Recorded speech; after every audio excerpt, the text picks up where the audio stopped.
ഏറ്റവും വലിയ ഡിഗ്രി പെറ്റ ഉമ്മാനെ മനസ്സിലാക്കല, സ്വന്തം മാതാവിനെ തിരിച്ചറിയല. ഒരു ഉമ്മ പ്രസവിക്കുമ്പോ അനുഭവിക്കുന്ന വേദന എത്രയാണെന്നറിയോ?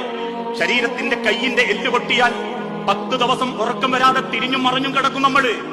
ആ എല്ലൊന്നും ചേർക്കാൻ വേണ്ടിയിട്ട് എന്തു മരുന്നും പുരട്ടും. എന്നാൽ ഒരു ഉമ്മ പ്രസവിക്കുമ്പോ ആ ഉമ്മാന്റെ ശരീരത്തിൽ അനുഭവപ്പെടുന്ന വേദന വൈദ്യശാസ്ത്രം രേഖപ്പെടുത്തി 22 എല്ലുകൾ ഒരുമിച്ച് പൊട്ടുന്ന വേദന. എങ്ങനെ? 22 എല്ലുകൾ ഒരുമിച്ച് പൊട്ടുന്ന വേദന.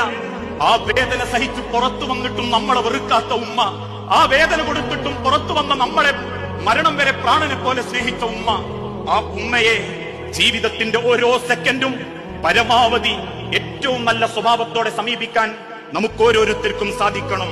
അള്ളാഹുവിന്റെ കോപം മാതാപിതാക്കളുടെ കോപമാ. മാതാപിതാക്കൾ കോപിച്ചിട്ടുണ്ടോ? അത് അള്ളാന്റെ കോപമായി കാണണം. മാതാപിതാക്കൾ സന്തോഷിച്ചിട്ടുണ്ടോ? അത് അള്ളാഹുവിന്റെ സന്തോഷമായിട്ട് കാണണം.